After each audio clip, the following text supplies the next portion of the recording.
जय हिंद दोस्तों, नमस्कार दोस्तों। ट्रिपल सी की इस सीरीज में आज आप पढ़ेंगे ट्रिपल सी के first chapter introduction to computer के अंतर्गत 50 अति महत्वपूर्ण प्रश्नों का पार्ट 2। कल की क्लासेस में मैंने आपको बताया था कि ट्रिपल सी के फर्स्ट चैप्टर के अंतर्गत आपको कौन कौन से टॉपिक्स पढ़ने हैं। वो टॉपिक्स आपके सामने हैं। इन सभी टॉपिक्स को आपको तैयार करना है और इनसे ही ट्रिपल सी एग्जाम में क्वेश्चंस पूछे जाते हैं।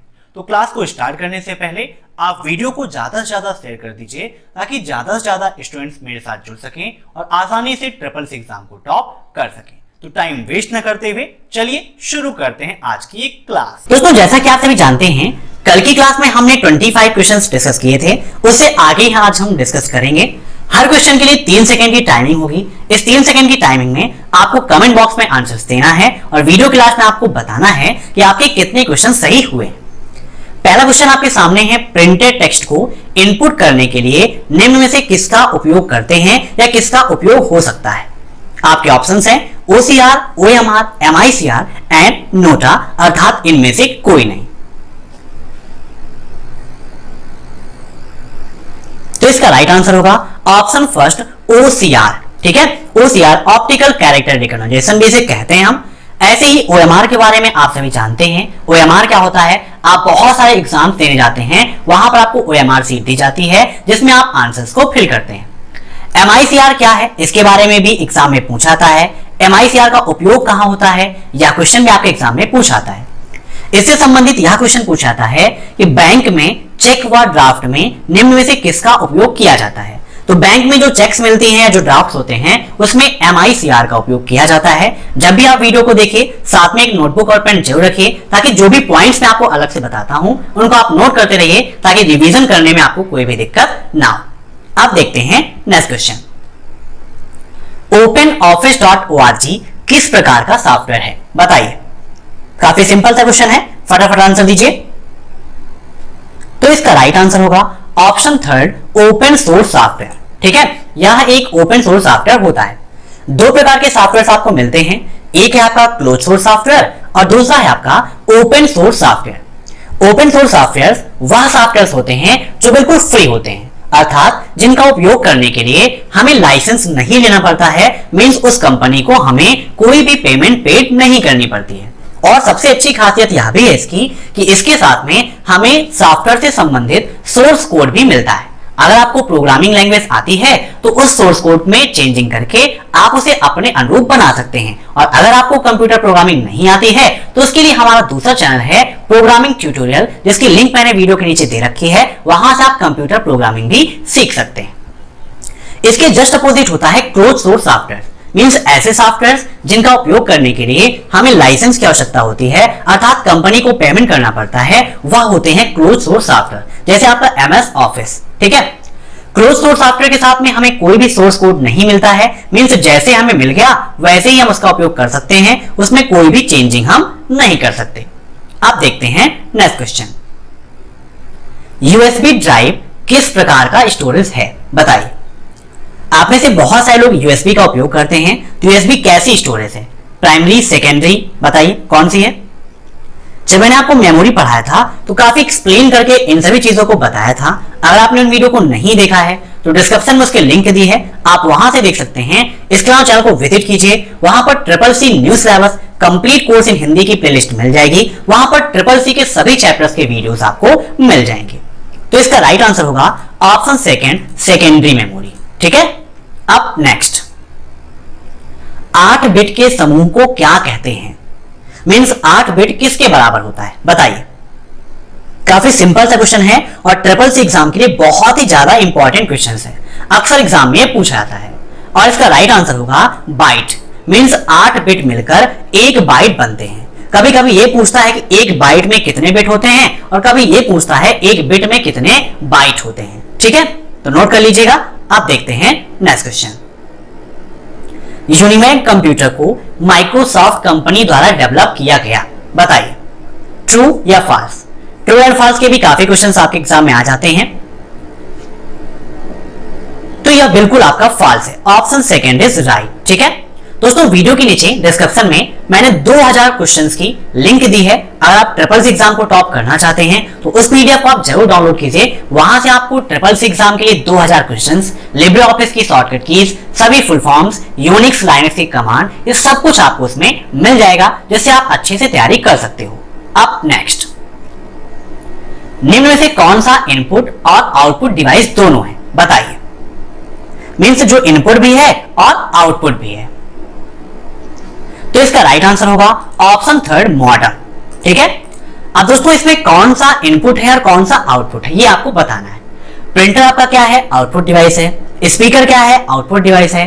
मॉनिटर भी आपका आउटपुट डिवाइस है। लेकिन मॉडम आपका इनपुट भी है और आउटपुट भी है। क्यों है? मॉडम होता क्या है, मॉडम का काम क्या है, या फिर एक क्वेश्चन ये पूछाता है कि एनालॉग सिग्नल को डिजिटल सिग्नल में कौन कन्वर्ट करता है। तो मॉडम का ही काम होता है, मॉडम एनालॉग सिग्नल को डिजिटल सिग्नल में और डिजिटल सिग्नल को एनालॉग सिग्नल में कन्वर्ट करने का काम करता है। ठीक है।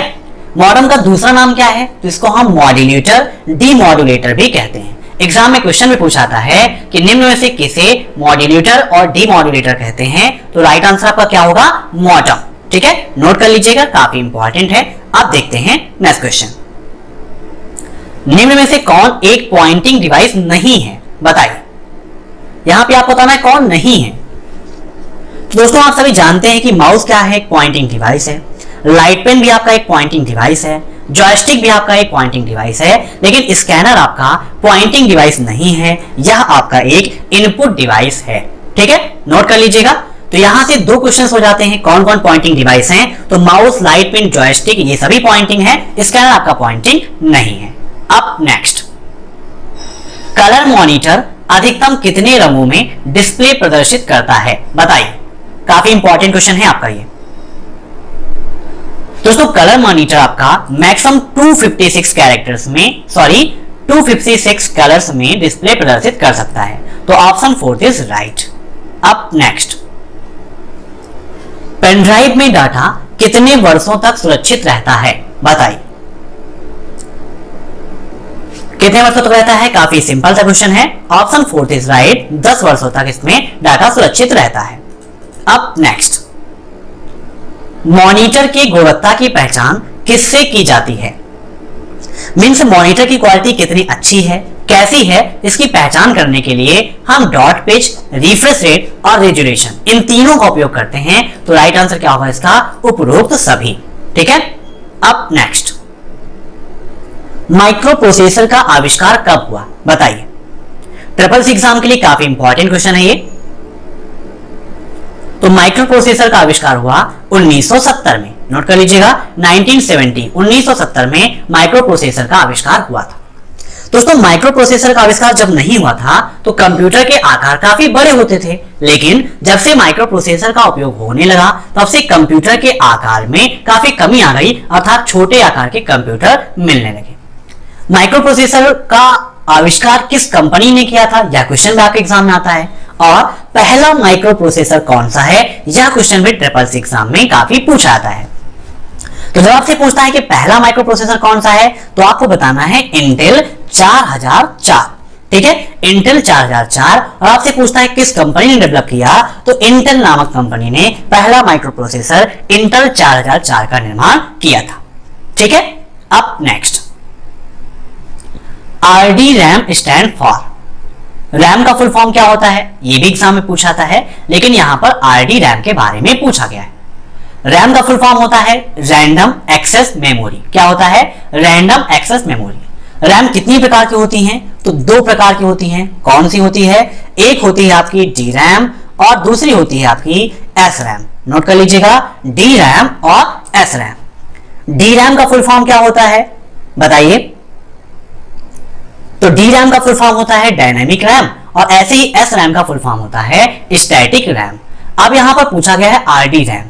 आरडी रैम किसके प्रकार में आता है, डी रैम के अंतर्गत आता है और इसका फुल फॉर्म होता है Rambus dynamic random access memory. ठीक है, आरडी रैम का full form Rambus dynamic random access memory. अब नेक्स्ट, VLSI किस पीढ़ी से संबंधित है, बताइए। ये काफी इंपॉर्टेंट क्वेश्चन है। VLSI, ULSI और AI तीन में से एक क्वेश्चन हर बार ट्रिपल सी एग्जाम में पूछे जाते हैं। वीएलएसआई का फुल फॉर्म क्या होता है, यह भी आपके एग्जाम में पूछा जाता है। तो फटाफट कमेंट करके बताइए, क्योंकि मुझे पता है बहुत सारे स्टूडेंट्स इसका आंसर जानते हैं। तो वीएलएसआई का प्रयोग किस जनरेशन में हुआ था? फोर्थ जनरेशन में। Option third is right. अब वीएलएसआई का फुल फॉर्म क्या होता है? Very large scale integration. ठीक है, वेरी लार्ज स्केल इंटीग्रेशन इसका होता है फुल फॉर्म। अगर आपसे पूछता है एआई के बारे में, तो एआई का फुल फॉर्म होता है आर्टिफिशियल इंटेलिजेंस, अर्थात कृत्रिम बुद्धिमत्ता, जिसके अंतर्गत मशीनों को बुद्धिमान बनाने का काम चल रहा है। ऐसे ही नेक्स्ट आता है आपका यूएलएसआई। ठीक है, एआई का प्रयोग किस जनरेशन में हुआ? ये क्वेश्चन भी आपके एग्जाम में पूछा है। तो एआई का प्रयोग हुआ था आपका फिफ्थ जनरेशन में। अगर यूएलएसआई पूछता है तो इसका फुल फॉर्म होता है अल्ट्रा लार्ज स्केल इंटीग्रेशन। क्या होता है? अल्ट्रा लार्ज स्केल इंटीग्रेशन, और इसका प्रयोग भी फिफ्थ जनरेशन में हुआ था। अगर आपसे ये पूछता है वीएलएसआई कॉमा यूएलएसआई का प्रयोग किस जनरेशन में हुआ है, तो वहां पर आपको फोर्थ जनरेशन पे ही टिक करना है। ठीक है, अब नेक्स्ट, निम्न में से पांचवी पीढ़ी की प्रोग्रामिंग भाषा का उदाहरण है। मींस जो चार प्रोग्रामिंग भाषाएं लिखी गई हैं, इसमें से पांचवी पीढ़ी की प्रोग्रामिंग भाषा कौन सी है? बताइए। कोबोल, फॉर्ट्रान, जावा या प्रोलॉग? फटाफट आंसर करिए, क्या होगा इसका आंसर? तो इसका राइट आंसर होगा ऑप्शन फोर्थ, प्रोलॉग। ठीक है, ये फिफ्थ जनरेशन की प्रोग्रामिंग लैंग्वेज है। अब नेक्स्ट, मॉडम को किस पोर्ट से जोड़ा जाता है? बताइए, ये भी काफी इंपॉर्टेंट क्वेश्चन है। मॉडम को किस पोर्ट से जोड़ते हैं, प्रिंटर को किस पोर्ट से जोड़ते हैं, माउस को किस पोर्ट से जोड़ा जाता है, ये सभी क्वेश्चंस आपके एग्जाम में पूछ जाते हैं। अब यहां पर बात हो रही है मॉडम की। तो मॉडम को हम जोड़ते हैं सीरियल पोर्ट से भी और यूएसबी पोर्ट से भी, इन दोनों से जोड़ते हैं। इसीलिए इसका राइट आंसर होगा option fourth, all of above.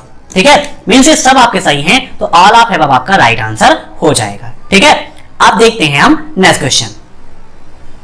Barcode reader का आविष्कार कब हुआ? 1940, 1966, 1982 या फिर 2000?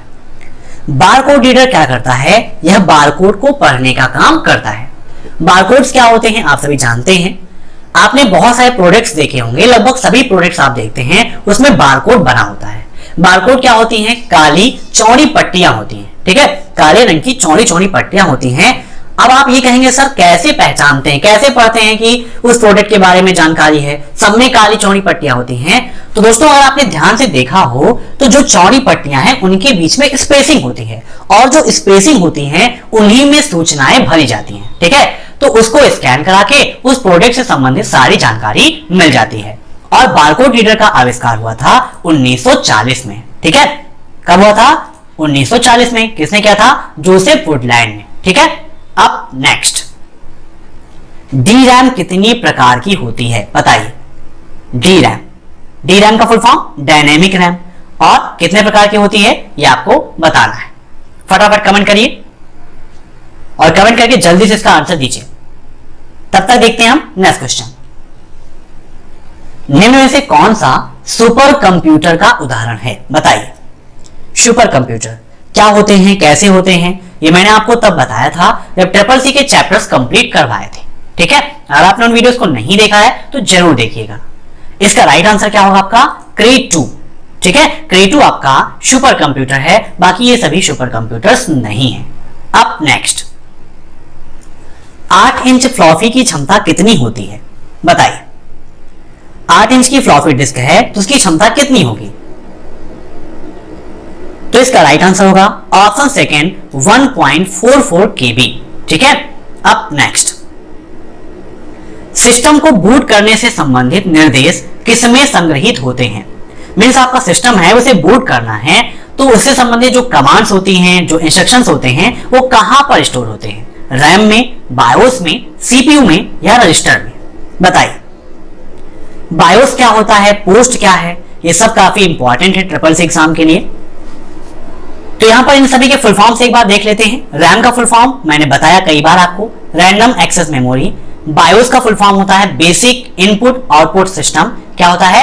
बेसिक इनपुट आउटपुट सिस्टम, ये भी आपके एग्जाम में पूछा जाता है। सीपीयू का फुल फॉर्म होता है सेंट्रल प्रोसेसिंग यूनिट। सीपीयू को हम क्या कहते हैं? कंप्यूटर का दिमाग कहते हैं। एक क्वेश्चन ये भी पूछाता है कि हार्ट ऑफ कंप्यूटर मींस किसी कंप्यूटर का हृदय कहा जाता है, तो सीपीयू को ही कंप्यूटर का हृदय कहा जाता है। सबसे तेज मेमोरी कौन सी होती है, यह क्वेश्चन भी आपके एग्जाम में पूछाता है। तो सबसे तेज मेमोरी होती है आपकी रजिस्टर। अब यहाँ पर बूट करने की बात हो रही है, तो बूट कराने से संबंधित जो निर्देश होते हैं वो आपके बायोस में स्टोर होते हैं। कहां पे होते हैं, बायोस में स्टोर होते हैं। अब next, SSRAM stand for, SSRAM का फुल फॉर्म क्या है बताइए। तो इसका राइट आंसर होगा ऑप्शन फर्स्ट स्पेशल SRAM, ठीक है, special static random access memory होगा इसका फुल फॉर्म। अब नेक्स्ट, ब्लू रे डिस्क की अधिकतम भंडारण क्षमता कितनी हो सकती है बताइए। ब्लू रे डिस्क दो होती है, एक होती है सिंगल लेयर की और एक होती है डबल लेयर की, ठीक है। तो अगर आपसे पूछता है सिंगल लेयर की तो आपको आंसर देना है 25 GB। अगर आपसे पूछता है डबल लेयर की भंडारण क्षमता तो होती है 50। तो इसका राइट आंसर क्या होगा 50 GB, ठीक है। 50 से अधिक इसकी क्षमता नहीं होती है, 50 GB तक ही हो सकती है। मींस डबल लेयर के बाद हम तीसरी लेयर का उपयोग नहीं कर सकते। अब नेक्स्ट, कंप्यूटर नेटवर्क में प्रयोग के लिए बनाया गया ऑपरेटिंग सिस्टम कौन सा है बताइए। ऐसा कौन सा ऑपरेटिंग सिस्टम है जिसका उपयोग कंप्यूटर नेटवर्क के लिए ही किया जाता है, मींस उसी लिए स्पेशल बनाया ही गया उसे। तो इसका राइट आंसर होगा option 4 Microsoft Windows NT। Microsoft Windows NT का उपयोग कंप्यूटर नेटवर्क के लिए ही किया गया था। अब नेक्स्ट, इनमें से ऑप्टिकल डिस्क का उदाहरण है बताइए, कौन है ऑप्टिकल डिस्क का उदाहरण। तो इसका राइट आंसर होगा option first floppy disk. Floppy disk आपका ऑप्टिकल डिस्क का ही उदाहरण है। अब नेक्स्ट, कौन सा सॉफ्टवेयर निम्न स्तरीय भाषा को मशीनी भाषा में परिवर्तित करता है। फर्स्ट चैप्टर के अंतर्गत जब मैंने आपको सॉफ्टवेयर पढ़ाया था तो वहां पर लैंग्वेज ट्रांसलेटर के बारे में पढ़ाया था कि इंटरप्रेटर क्या है, असेंबलर क्या है, कंपाइलर क्या होता है, ठीक है, इनका क्या प्रोसेस होता है और कैसे काम ये करते हैं। तो यहां पर आपसे पूछा गया है कि निम्न स्तरीय भाषा को मशीनी भाषा में परिवर्तित करने का काम कौन करता है। तो दोस्तों यहां पर आपको बताना है कि कौन सा सॉफ्टवेयर निम्न स्तरीय भाषा को मशीनी भाषा में कन्वर्ट करने का काम करता है। तो इसका राइट आंसर होगा ऑप्शन सेकंड असेंबलर, ठीक है, नोट कर लीजिएगा, काफी इंपॉर्टेंट है आपके लिए। तो असेंबलर है जो लो लैंग्वेज को मशीनी लेवल लैंग्वेज में कन्वर्ट करता है। अब दोस्तों यहां पर एक चीज आपके लिए काफी इंपॉर्टेंट है, यहां पर एक मैंने फिगर ड्रा किया है और इसको थोड़ा सा जूम हम कम कर लेते हैं। यहां पर इसको आप ध्यान से समझिएगा, मेमोरी से रिलेटेड है और इससे काफी क्वेश्चंस आपके एग्जाम में आते हैं। एक में देखिए तीर आसमान की ओर जा रही है और एक में नीचे पाताल लोक में जा रही है, और यहां पर secondary memory, main memory, cash और रजिस्टर रखी है। कल की क्लास में मैंने आपको बताया था कि रजिस्टर सबसे तेज मेमोरी होती है। बहुत सारे स्टूडेंट्स ने कमेंट किया कि सर कैश मेमोरी सबसे तेज होती है, तो ऐसा नहीं है मेरे दोस्तों, ठीक है। कौन सी मेमोरी तेज होती है आपको मैं प्रैक्टिकल के रूप में समझाता हूं। देखिए यहां पर मैंने साइज लिखा है और यहां पर मैंने लिखा है स्पीड, ठीक है। तो यहां पर साइज के रूप से देखते हैं, देखिए सबसे बड़ी साइज किसकी है, सेकेंडरी मेमोरी की। तो ये क्वेश्चन भी आपसे पूछा जाता है कि आकार की दृष्टि से सबसे बड़ी मेमोरी कौन सी है, तो सेकेंडरी मेमोरी है। उससे छोटी कौन सी होती है, मेन मेमोरी होती है। उससे छोटी कौन सी है, कैश मेमोरी है, और उससे भी छोटी होती है रजिस्टर। आप स्पीड को देखें तो देखिए एरो का सिंबल किधर है, ऊपर है। रजिस्टर सबसे छोटी होती है, इसको एक्सेस करने में जब सबसे कम समय लगता है तो जाहिर सी बात है कि इसकी स्पीड भी सबसे ज्यादा होती है, ठीक है। तो राइट आंसर आपका रजिस्टर ही होगा। यह सीपीयू के अंदर होती है, सबसे छोटी होती है, और सबसे बड़ी बात है कि इसको एक्सेस करने में समय कम लगता है। अगर आपको किसी काम को करने में समय कम लग रहा है तो इसका मतलब है कि आपकी स्पीड ज्यादा है, और किसी को वही काम करने में ज्यादा समय लग रहा है मींस उसकी स्पीड स्लो है, ठीक है। तो याद कर लीजिएगा, स्पीड सबसे तेज रजिस्टर की और आकार सबसे बड़ा होता है सेकेंडरी मेमोरी का, ठीक है दोस्तों। तो मैं आशा करता हूं कि सारी चीजें आपको समझ में आई होंगी। कल की क्लास में हम डिस्कस करेंगे chapter second introduction to operating system, operating system का परिचय, जहां पर ऐसे ही 50 क्वेश्चन का सीरीज में आपके लिए लाऊंगा, और वहां पर मैं आपको हिंदी और इंग्लिश दोनों लैंग्वेजेस में क्वेश्चंस प्रोवाइड कराऊंगा। क्योंकि बहुत सारे स्टूडेंट्स ने कमेंट किया था कि सर क्वेश्चंस अगर इंग्लिश में भी आप लिखते हैं तो मेरे लिए बहुत बेटर होगा। तो आपके लिए हमें सब कुछ करना है, आप जैसा चाहेंगे वैसी क्लास आपको मिलती रहेगी। आपकी जो भी शिकायत है, जो भी सुझाव हैं, आप कमेंट बॉक्स में जरूर बताइएगा, ताकि आपके अकॉर्डिंग हम आपको क्लास प्रोवाइड कर सकें। वीडियो पसंद आया हो तो वीडियो को लाइक जरूर करिएगा और अपने सभी दोस्तों के साथ जोरदार शेयर करिए ताकि ज्यादा से ज्यादा स्टूडेंट्स मेरे साथ जुड़ सकें और आसानी से मैं ट्रिपल सी एग्जाम की तैयारी उनकी करा सकूं। Thanks for watching my video. फिर मिलते हैं नेक्स्ट क्लास में, तब तक के लिए बाय बाय।